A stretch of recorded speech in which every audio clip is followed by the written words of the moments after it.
Well, hello again. I'm Dr. Jeffrey Niesgoda, your humble correspondent, and welcome to another edition of the Wound Care Window. Got an interesting patient I'd like to share with you and an application of a dressing that we have found to be incredibly helpful in situations just like this. Here you see my patient. He's developed a wound right on the spinous processes. He's had some previous surgery, and these incisions had some compromise. This was for stabilization of his lumbar spine. And you can see he's got a very prominent spine. There's a spinous process right here. Obviously, these areas are at risk for pressure ulcer development, and that's in fact what happened here. So I'm going to show you a dressing that we're going to use for the management of pressure. It's a very unique dressing. I think we've featured it before on other editions of the Wound Care Window, but we'll show it to you again in this unique application. I'm doing a little bit of debridement. He's got a little bit of fibrinous material on the base, so we're just going to freshen this wound up. Again, recreate an acute wound healing environment. That's all we really need to do there. So the dressing I'd like to talk about today is called OxyBand. And the reason we like this is it is a dressing that delivers 100% oxygen in a continuous sustained release fashion over a period of 5 to 7 days. The reason I'm using it here is not only could we use the benefit of oxygen, but we have found that OxyBand actually, because of its construction, actually will deliver pressure relief. We know that there are a lot of foams out there that are promoted as being pressure relief dressings. OxyBand actually outperforms the entire field, and I'll show you a poster in a little bit related to that. So we open the packet. This is 100% oxygen inside this packet. We've obviously released that, and we take out the dressing. Inside the dressing of the OxyBand, we have a hydrocolloid dressing that can be applied to the surface of the wound if desired. We also have some foam. I'm probably going to use the foam here. And you'll see the dressing itself. It has a reservoir. This contains 100% oxygen.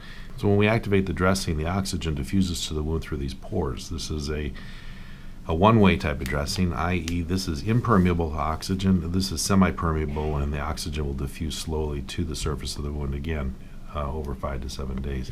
So before we apply this to the wound, I am going to apply a little Prisma to the wound surface. We like the benefit of Prisma from a collagen standpoint, also from an antimicrobial standpoint. As we know, Prisma has a small amount of silver as well as oxidized regenerated cellulose. We're going to now prep the outside area. Now this is not an absolute, but I find that this preparation with the benzoin actually helps the OxyBand to adhere. So we're going to paint around the wound. This will be the surface. This is the surface that will be in contact with the adhesive portion of the OxyBand dressing. Then what I'm going to do is I'm going to cover the Prisma and the wound surface with a little bit of foam. This will give us a little bit of absorptive properties, as well as again providing a little bit of pressure relief. And that goes over the top. All right, well then we're going to take the protective strips off of the adhesive side of the dressing. Again, this is the pore side that will slowly diffuse oxygen. We're going to place that over the wound.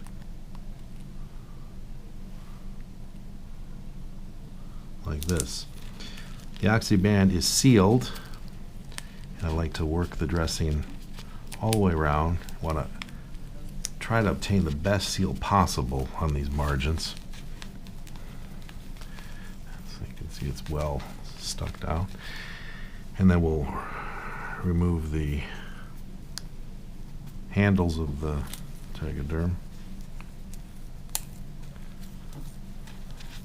So what we've created is a dressing that is delivering oxygen to the wound.